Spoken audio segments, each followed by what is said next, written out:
Dog sitting मतलब किसी के घर जाकर उनके पेट की देखभाल करना। सुनने में कितना सीधा साधा और आसान काम लगता है ना? लेकिन सोचिए, क्या हो अगर यही आसान सा काम एक बुरे सपने में बदल जाए। आज हम ऐसी ही दो सच्ची कहानियों की बात करेंगे। बिल्कुल, यही सोच थी। काम बहुत सिंपल है। खिलाओ, घुमाओ, थोड़ा खेलो और बस आराम करो। एक सेफ माहौल, एक आसान काम, सब कुछ परफेक्ट लगता है। पर कभी-कभी जो जैसा दिखता है वैसा होता नहीं है, और ये एहसास बहुत जल्दी बदलने वाला था। यही वो सवाल है जो आज की कहानी की जड़ है। क्या होता है जब आपको लगता है कि आप घर में अकेले हैं, पर आप होते नहीं हैं? जब घर खाली ना हो तो क्या होता है? चलिए पता लगाते हैं। तो चलिए पहली कहानी शुरू करते हैं। इसकी शुरुआत होती है एक ऐसे काम से जो ऊपर से देखने में एकदम परफेक्ट लगता है। मतलब कोई भी हाँ कह देगा। सोचिए, एक शांत बढ़िया पड़ोस, एक सुंदर बड़ा सा घर, चारों तरफ हाई एंड सिक्योरिटी सिस्टम लगे हुए हैं, और साथ में है मैक्स, एक बहुत ही फ्रेंडली गोल्डन रिट्रीवर। सब कुछ तो ठीक था, बस एक छोटा सा अजीब सा नियम था। और वो नियम ये था कि जो गेस्ट बेडरूम है जिसमें ताला लगा है, उससे दूर रहना है। बस मालिकों ने कहा कि वो उसे स्टोरेज की तरह इस्तेमाल करते हैं, तो सिटर ने भी ज्यादा नहीं सोचा। पर यही वो एक नियम था जिसने सब कुछ बदल दिया। तो अब कहानी में आगे बढ़ते हैं।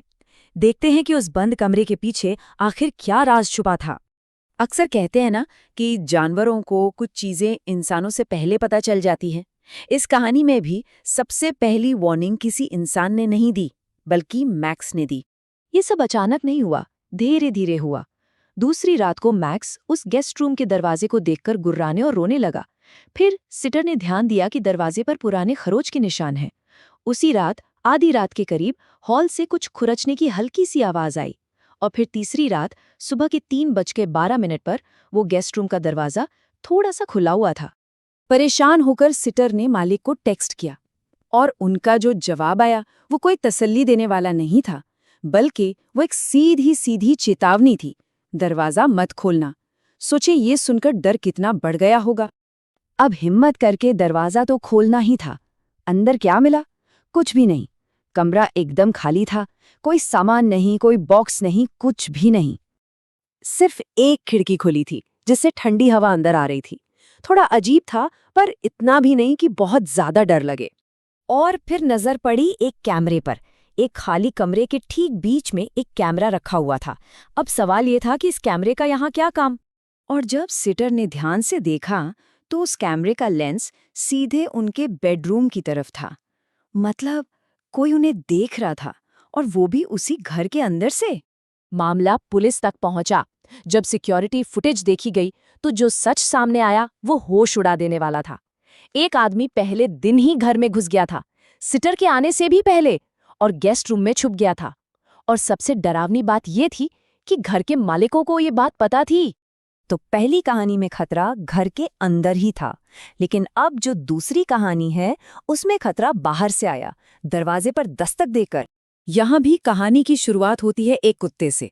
सुबह के 2:14 टोबी, एक लैब्राडोर, जोर से गुर्राने लगता है, और फिर सामने वाले दरवाजे पर कोई 3 बार धीरे धीरे दस्तक देता है। तो दरवाजे के उस पार से एक आवाज आती है जो कहती है, अरे माफ करना जगाने के लिए, मैं टोबी का मालिक हूँ, मुझे अपना ट्रिप छोटा करना पड़ा। बहुत भरोसेमंद आवाज लगती है। लेकिन जब सिटर असली मालिक रिचर्ड को टेक्स्ट करता है तो जवाब आता है, मैं अभी भी शहर से बाहर हूँ, दरवाजे बंद कर लो और पुलिस को बुलाओ। एक तरफ एक यकीन दिलाने वाली आवाज, दूसरी तरफ एक भयानक चेतावनी। और वो आदमी सिर्फ दस्तक देकर रुका नहीं, दरवाजे का हैंडल धीरे धीरे घूमने लगा। बाहर बजरी पर किसी के चलने की आवाज आ रही थी।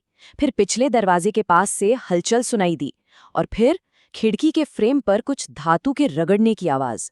मतलब वो किसी भी तरह अंदर आने की कोशिश कर रहा था। खैर पुलिस टाइम पर पहुंच गई और वो आदमी भाग गया, लेकिन जाते जाते वो पोर्च के कैमरे में अपना चेहरा छोड़ गया। जब रिचर्ड ने कैमरे की तस्वीर देखी तो उसने बताया, ये आदमी पहले इसी घर में रहता था। फोक्लोजर में इसका घर बिक गया था। मतलब वो कोई चोर नहीं था, वो घर का पुराना मालिक था जो अपना घर वापस चाहता था। तो ये थीं 2 डरावनी कहानियां। अब सवाल ये है कि इन दोनों अनुभवों से क्या सीखा जा सकता है। चलिए देखते हैं।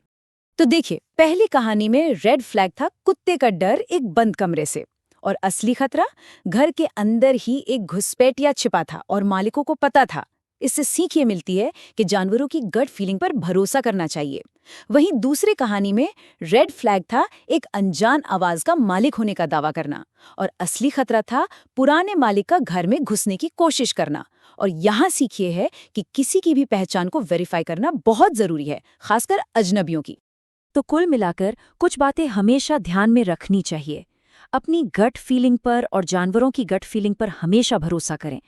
घर के मालिक के साथ एक इमरजेंसी कॉन्टैक्ट प्लान हमेशा तैयार रखें। अगर कोई अचानक आ जाए तो उसे सीधे क्लाइंट से कंफर्म करें।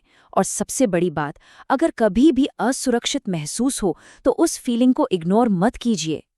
तो आखिर में एक सवाल, जब एक तरफ एक दोस्ताना सी आवाज हो और दूसरी तरफ मन में एक अजीब सी बेचैनी, तो भरोसा किस पर किया जाए? ये कहानियां हमें यही याद दिलाती हैं कि खतरा कभी-कभी वहां होता है जहां हम सोच भी नहीं सकते।